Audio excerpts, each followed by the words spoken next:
Assalamualaikum warahmatullahi wabarakatuh. Saya Muhammad Kurniawan Arif Saifullah, mahasiswa PPG dalam jabatan Angkatan 3 Kementerian Agama tahun 2022, Universitas Negeri Malang. Selasa 13 Desember 2022 akan melaksanakan uji kinerja praktek pembelajaran di Madrasah Aliyah Negeri Insan Cendekia Pasuruan, Provinsi Jawa Timur.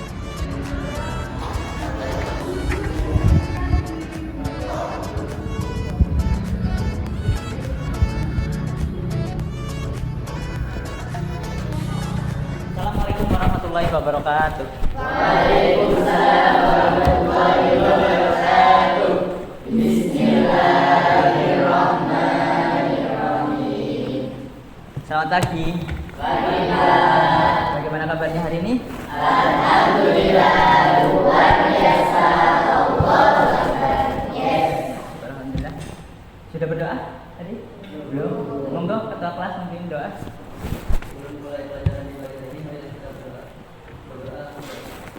Bismillahirrahmanirrahim. Saya presensi dulu sekaligus untuk melihat kesiapan kalian dalam pembelajaran. Jika yang dipanggil harus berdiri.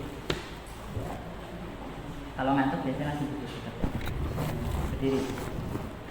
Ahmad Brilian. Sehat semuanya kan? Alhamdulillah. Ingat yang materi ini? Ini kan interaksi desa kok? Ya, interaksi ke ruangan desa dan kota.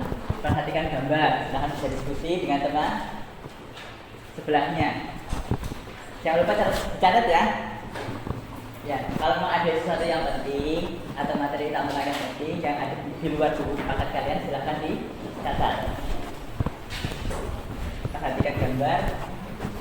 Yang ini gambar apa?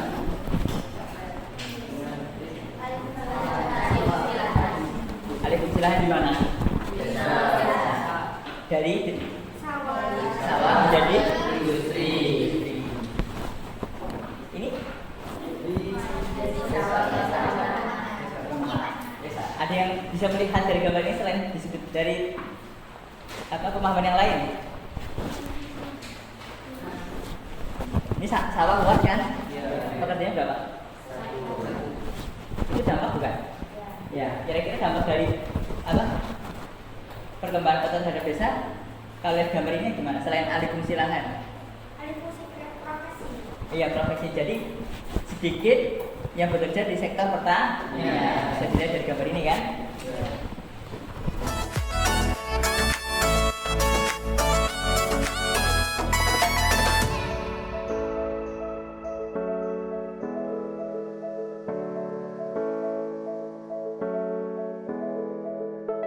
Jadi bahas kita di pertemuan sebelumnya itu tentang perkembangan desa untuk mengurangi dampak negatif dari urbanisasi. Nah, hari ini kita bahas tentang dampak perkembangan kota terhadap masyarakat kota. Kalau kemarin terhadap masyarakat desa, sekarang terhadap masyarakat kota.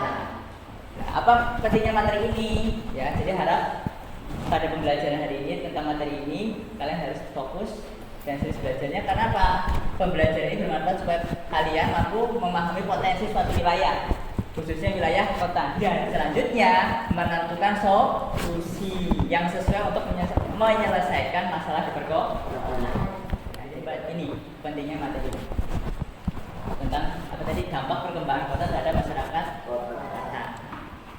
Ya, di akhir pertemuan akan ada reward bagi siswa terbaik dan kelompok terbaik. Jadi semangat ya. Ini contohnya dari gambar ini. Coba ada yang bisa menganalisis gambar apakah itu?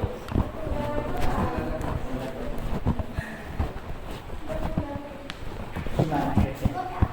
Perkembangan kota. Mana yang lama, mana yang baru?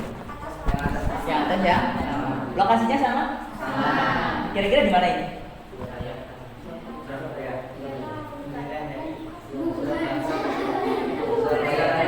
Di Jakarta ya. Yang masih sama apa? Tubuhnya, ya kan? Ini masih ada bundaran, sini udah nggak ada. Udah ada jalan lain, belum ada jalan.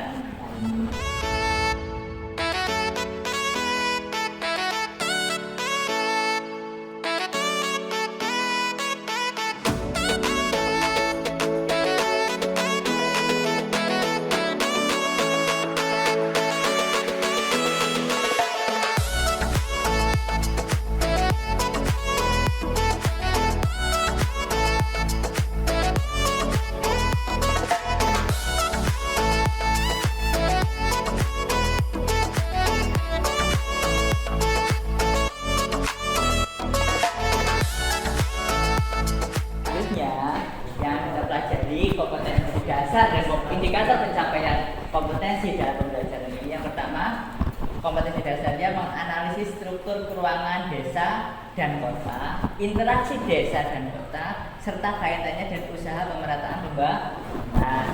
Indikator pencapaian kompetensinya yang pertama, kalian mampu menjelaskan unsur-unsur dan karakteristik kota. Kemudian tujuan pembelajaran kali ini mulai pembelajaran problem based learning artinya apa? Pembelajaran berbasis masalah. Diskusi, kerja kelompok, LKPD dan presentasi, peserta didik mampu menjelaskan unsur-unsur dan karakteristik kota sehingga pemahaman siswa akan semakin luas dan terintegrasi. Tidak hanya tampilan fisik kota tetapi juga interaksi di dalam kota. Pada pertemuan kali ini, dari langkah tadi problem based learning ya, pembelajaran berbasis masalah, langkah-langkah yang akan dilakukan pada pertemuan hari ini adalah yang pertama, orientasi siswa pada masalah. Jadi kalian nanti saya akan menjelaskan tentang permasalahan tentang kota, tentang materi ini. Kemudian nanti kamu bisa memilih atau menganalisis masalah mana yang kira-kira penting atau utama dan bisa untuk diselesaikan. Selanjutnya, setelah melakukan orientasi masalah, kemudian mengorganisasi siswa. Jadi nanti bentuk kelompok ya. Ya, bentuk kelompok. Dalam pengerjaan dalam kelompok nanti saya akan membantu untuk membimbing penyelidikan. Itu ya. Hari ini jadi kita tentang orientasi masalah, pengorganisasian dan membimbing dan penyelidikan, mengembangkan dan menyajikan hasil serta menganalisis dan evaluasi masalah. Jelas? Ada pertanyaan? Belum. Kalau nggak ada pertanyaan, saya masuk ke, silakan dilihat videonya.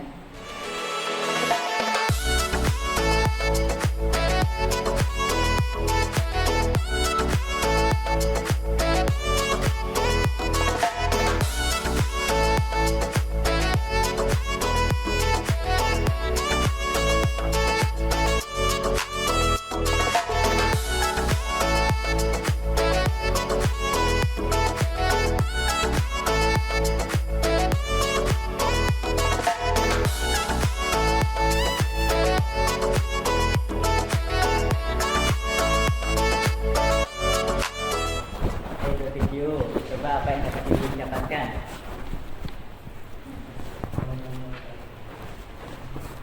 Bajikan video tentang apa tadi?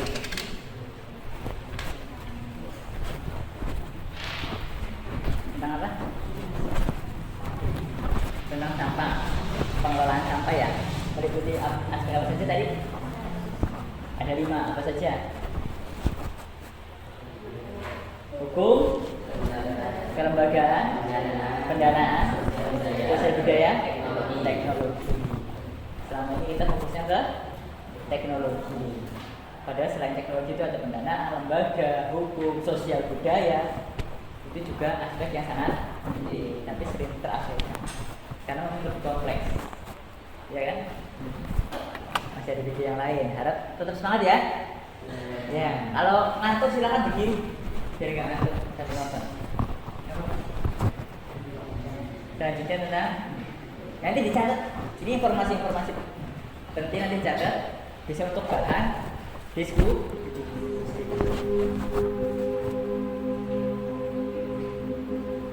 Silakan saya diskusi dengan teman. Ada sebuah daerah dia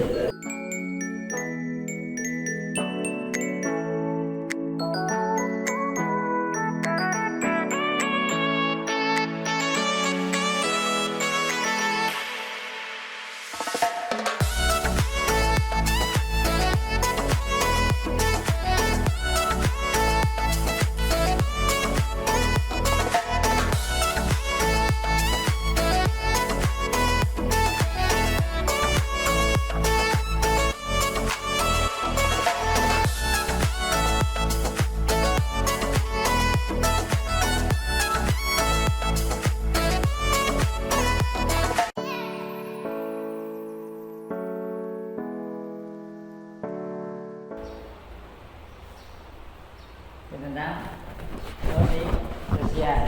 Jadi masalah-masalah lingkungan masalah besar di lingkungan di Indonesia? Yang pertama adalah keduanya banjir. Terus apa lagi? Kelihatan nggak di belakang? Terlihat? Terlihat kan? Paling banyak sampah. Terus pemanasan udara, kerusakan laut, sulitnya air bersih, dan kerusakan hutan. Ada lagi abrasi dan pencemaran.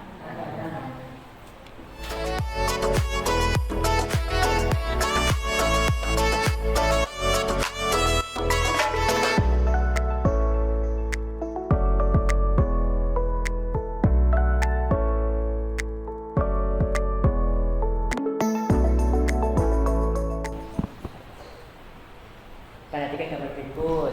Kemudian ingat, analisis fenomena apa yang terjadi, mengapa bisa terjadi, apa dampaknya, bagaimana solusinya. Diskusikan secara berpasangan dengan teman sesama kalian. Teman sesama kalian. Ya, catat. Itu bahan nanti diskusi. Silahkan dicatat.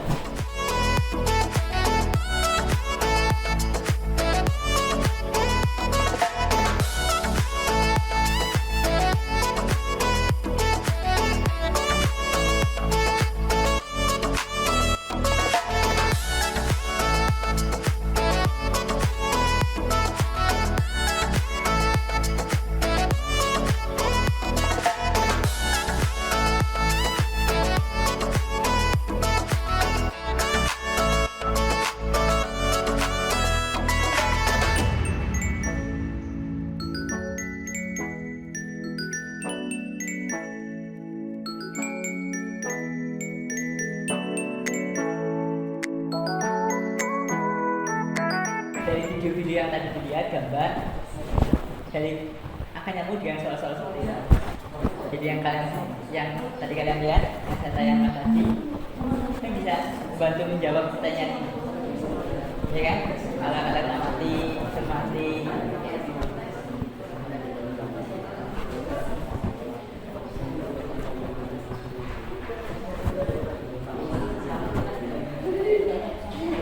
Ya. Berdasarkan tadi hasil diskusi kalian, silakan disimpan. Selanjutnya, buatlah kelompok dengan anggota 5 siswa. Silakan, ketua kelas siapa? Mas Fabi ya, menyusun kelompoknya. Sudah? Sudah dibentuk ya? Ya, kalau sudah, silakan berdiskusi dengan kelompok yang sudah dibentuk tadi untuk menentukan satu masalah yang ada di kota yang menurut kalian itu urgent atau penting atau utama. Silahkan disusun, ditentukan dulu, kemudian dibuat latar belakang masalahnya dan kemudian rumusan masalah. Monggo. Untuk langkah-langkahnya nanti kalian bisa lihat di LKPD.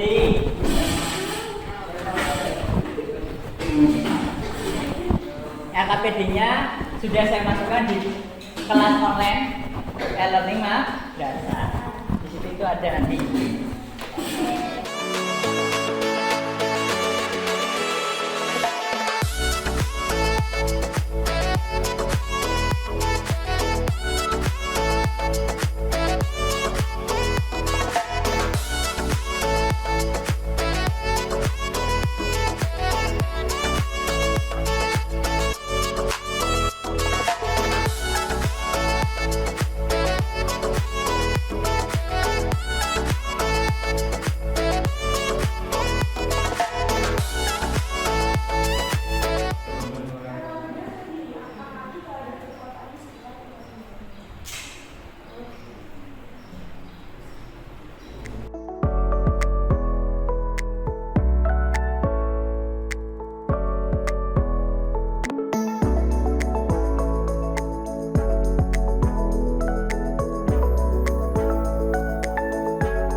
semuanya.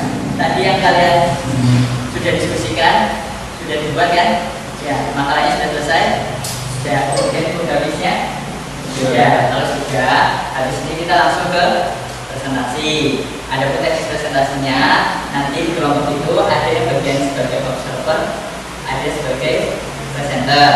Kalau kelompoknya ada 5 orang nih, contohnya ada 5 orang, silahkan sebagai observer itu boleh dari siswa.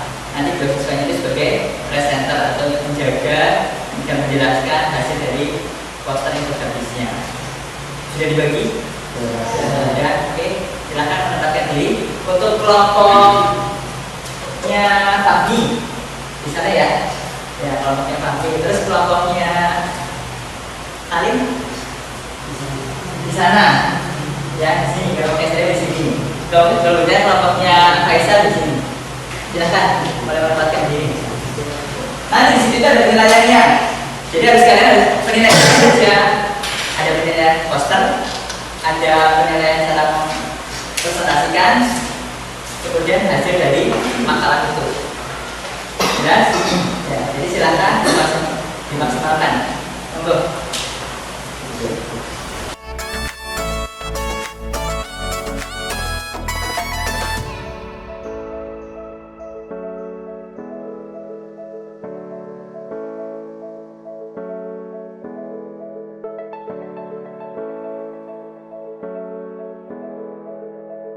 Waktunya kurang lebih 10 sampai 20 menit. Ya, waktunya kurang lebih 10 sampai 20 menit. Silakan.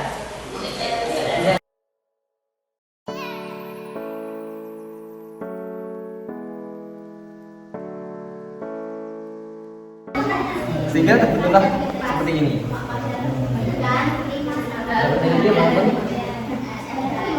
Kalau kita lanjut pada kesimpulan yang kita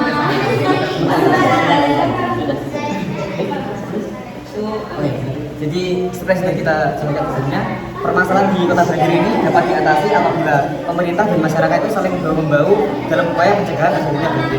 Nah, jika dalam suatu masyarakat itu mempunyai kesadaran dan edukasi yang tinggi terhadap pentingnya menjaga lingkungan sekitar, maka resiko terjadinya banjir itu di Kota Banjar juga dapat dicegah, dan pemerintah juga bisa saling membantu untuk memberikan program-program yang dapat mencegah terjadinya banjir tersebut. Dan dari kami juga menerapkan sebuah program yang kami namakan dengan Tanggul Banjir yang berfungsi untuk menanggulangi juga banjir-banjir yang ada di Kota Palembang. Di sini kan disebutkan bahwa salah satu solusinya kan penggunaan transportasi listrik. Sementara kita tahu sendiri tadi disebutkan bahwa di Surabaya kendaraannya dari motor, dari mobil, motor itu kan sangat besar sekali. Nah, kan nggak mungkin ya dari pemerintah langsung menerapkan penggunaan transportasi listrik. Selain harganya yang mahal, juga masanya itu kan pemerintah atau produksinya kan masih sedikit banget, dan pajaknya juga masih tinggi sehingga harganya mahal, dan masyarakat itu tidak bisa membeli secara umum, secara global, masih private lah. Itu bagaimana cara pemerintah memaksimalkan sebelum penggunaan transportasi listrik ini supaya meskipun penggunaannya ya, itu bisa mengurangi sedikit demi sedikit dalam masa transisi penggunaan bahan bakar ke penggunaan transportasi listrik.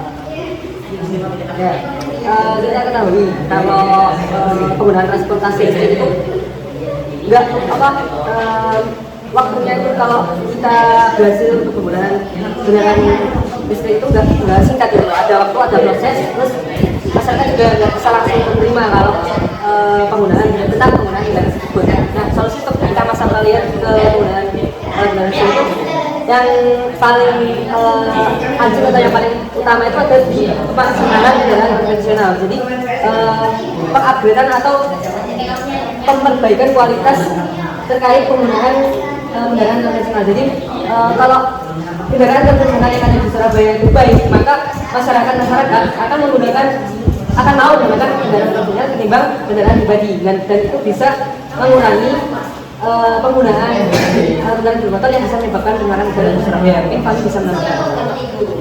Dan kami apakah ada yang mau ditanyakan atau kabarnya khusus itu kan pada kendaraan. Sekarang kalau misalnya mereka tetap tidak digunakan apa-apa sama aja, karena mereka mungkin ada solusinya. Solusinya seperti yang sudah disebutkan kemarin, dan diskusinya itu kayak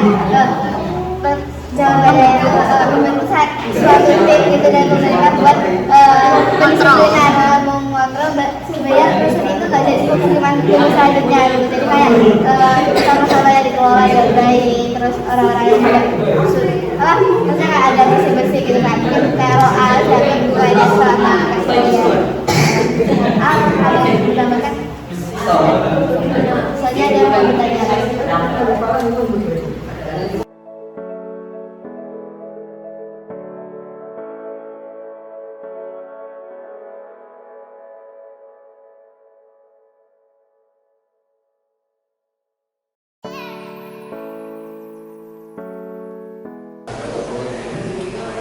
Udah ya, kira-kira please ya. Lebih dari 20 menit. Silakan bisa kembali ke duduk dan kembali ke kelompoknya masing-masing.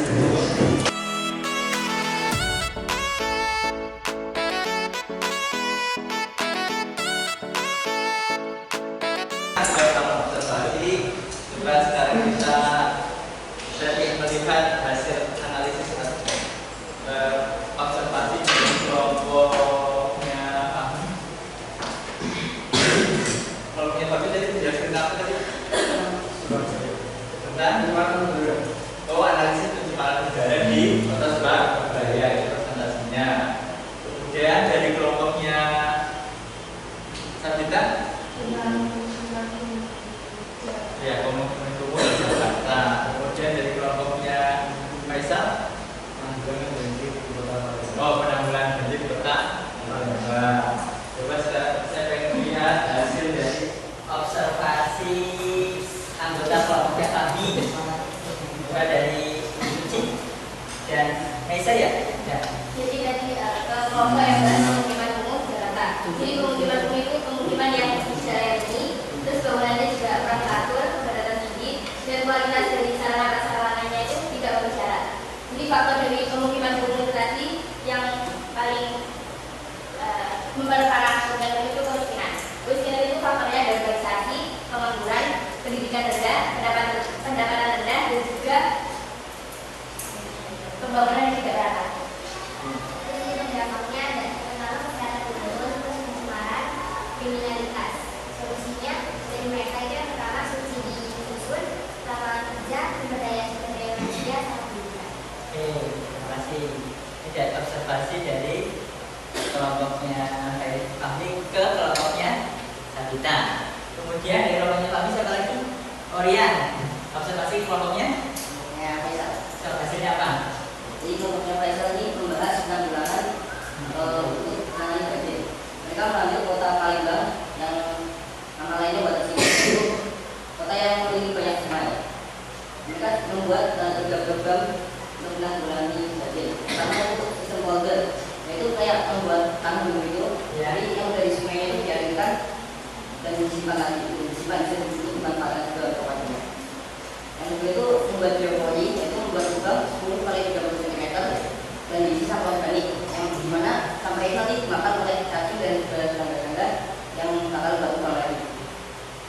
Selain buat menanggulangi banjir, sistem biopoli juga bisa membuat kesuburan tanah karena itu sampah organik. Yang lain itu memberikan edukasi kepada masyarakat. Oke, terima kasih. Kita kasih proses.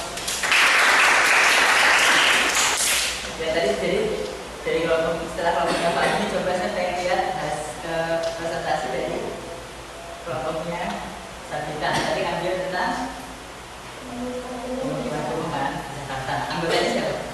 Oh iya, Salim sama Inamol. Tadi Salim coba pengen lihat dari mau observasi kelompoknya. Jadi saya observasi dari kelompoknya kami tentang pencemaran udara di Surabaya. Di Surabaya sendiri itu pencemaran udaranya tertinggi nomor 1 di Indonesia, dan juga 46% dari 10 penyakit itu berasal dari pencemaran udara. Penyebab utamanya itu dari kendaraan bermotor, ini sebesar 85%, dan juga industri 12%. Selain itu, pembangunan di tengah kota, pembangunan mal, pembangunan hotel dan lain-lain itu sudah mempengaruhi terkait pencemaran udara sendiri.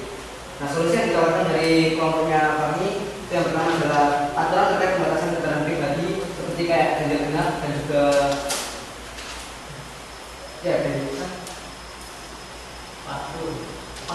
waktu pembatasannya bagi. Yang kedua ini memaksimalkan kendaraan umum. Nah, coba maksimalkan dalam ini. Tadi ada masukan terkait kan bersangkutan dengan masa transisi dari ini berhubungan dengan solusi selanjutnya yakni penggunaan kendaraan listrik. Jadi pemaksimalan kendaraan umum di sini menjadi salah satu masa transisi dari penggunaan kendaraan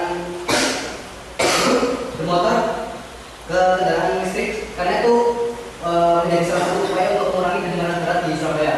Dan juga pemaksimalan kendaraan umum tidak hanya di fasilitas dan juga kenyamanan saja, tapi juga menambahkan dari segi waktu pemberangkatan atau jam operasional dari kendaraan umum itu sendiri. Selanjutnya adalah penggunaan bahan bakar ramah lingkungan.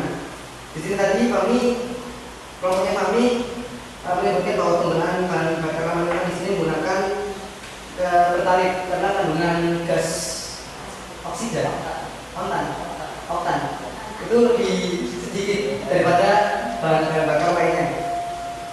Yang terakhir ini menambah daerah resapan menambah daerah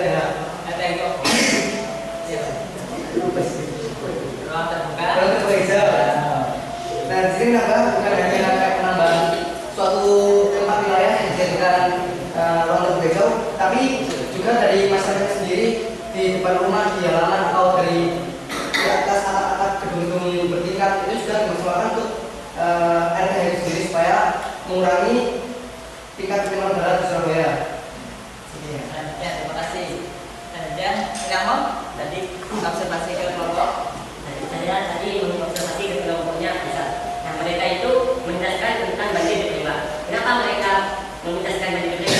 Nah, mereka itu kan berpikiran bahwa banjir selalu dikaitkan dengan Pulau Jawa. Nah, terus mereka mencari di luar Pulau Jawa yang mana daerah yang banyak banjir. Nah, ketemulah Palembang. Yang mana Palembang ini dijuluki Water City karena banyak sungai. Nah, sedangkan karena banyak sungai ini juga menyebabkan banjir banyak juga. Nah, mereka menerapkan strategi atak banjir untuk menanggulangi banjir tersebut. Nah, strategi mereka adalah yang pertama yaitu sistem folder. Sistem folder ini yaitu dengan cara mengendalikan arah aliran air dengan cara dialihkan kepada tanggul, waduk atau lain sebagainya. Mereka mengambil sistem folder ini dari desain atau belanda. Kemudian yang kedua yaitu pembuatan lubang biopori. Nah, biopori ini yaitu sebuah lubang yang digunakan untuk sampah organik. Jadi lubang tersebut berdiameter 10 sampai 30 cm. Kemudian dimasukin sampah-sampah organik. Nah, kan di sini kan cuma sampah organik. Mereka juga melakukan strategi adanya bank sampah. Nah, bank sampah itu digunakan untuk sampah anorganik. Soalnya kan masyarakat sering buang sampah sembarangan. Kalau ada bank sampah kan ada uang. Masyarakat jadi hanya dibuang sampah di bank sampah. Bank sampah tersebut masuk ke dalam yang strategi mereka yang ketiga yaitu edukasi masyarakat. Oke, terima kasih. Masih belum. Faisal tadi menjelaskan tentang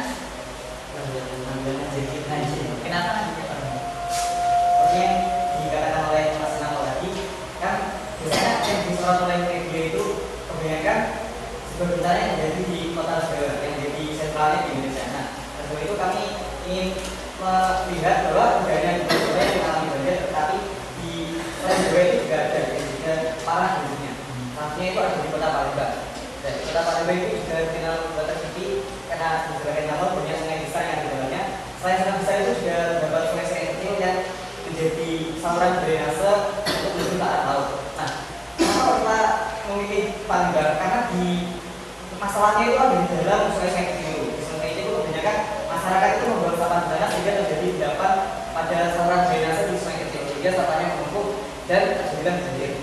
Selain itu dari karena adanya penumpukan sampah bukan hanya banjir yang terjadi tapi juga bisa merambat ke resiko-resiko bencana yang lain seperti pada penyakit yang akan mengancam manusia dan juga ada bisa bertindak lanjut pada bencana yang lainnya. Terus sehingga kami berinisiatif untuk mengambil sebuah program dan kami menamainya dengan Tek Banjir. Kan Tek itu artinya melawan banjir dan melawan banjir. Jadi di Tek Banjir itu ada beberapa sistem yang kita lakukan seperti dijelaskan teman-teman tadi, sistem folder, sistem biopori dan juga edukasi kepada masyarakat. Dan selebihnya itu yang sudah disebutkan pertama itu sudah kurang sudah lengkap. Ya sama kayak yang terima kasih. Terus dari kelompoknya Faisal.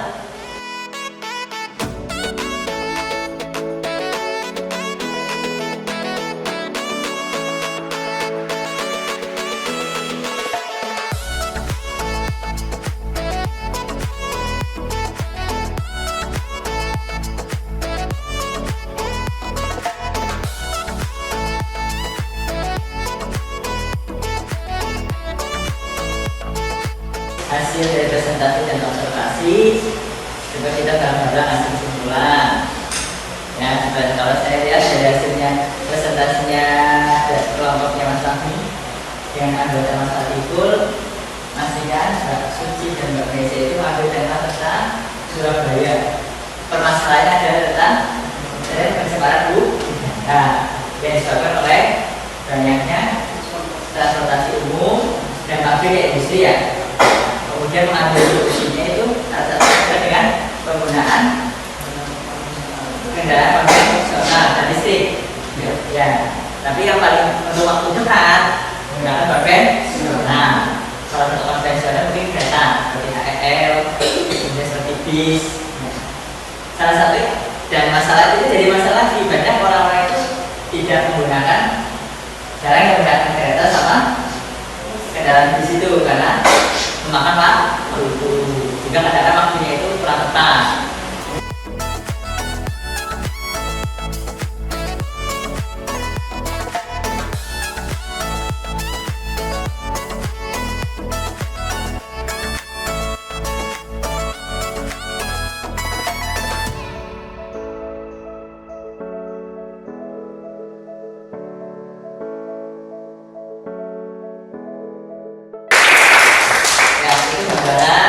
Dari permasalahan kota dan solusi untuk menyelesaikannya. Selanjutnya kemudian setelah ini seperti yang saya utarakan tadi itu akan ada evaluasi berupa kuis. Ya, kuis evaluasi. Silakan dibuka jawabannya. Kalau di madrasah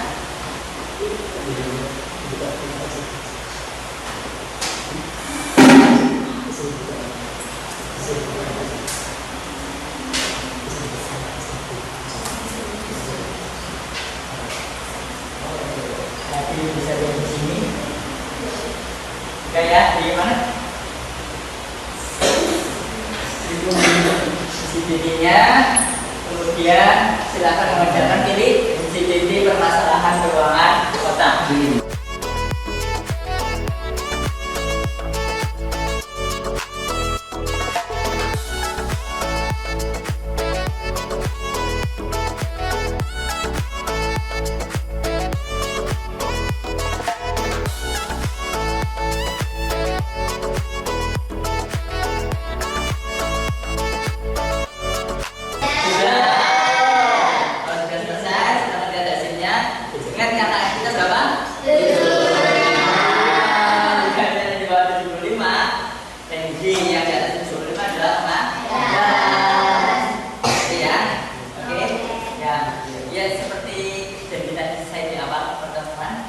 Bahwa akan ada reward bagi peserta yang aktif dan presentasi terbaik. Berdasarkan analisa observasi saya, ya, untuk siswa yang aktif jatuh kepada saudara Faisal Bahru.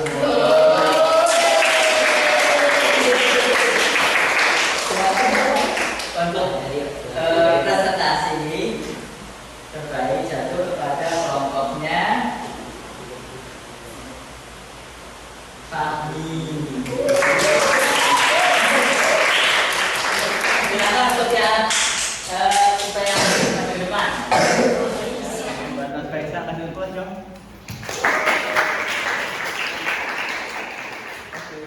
Terima kasih. Selanjutnya untuk kelompok terbaik.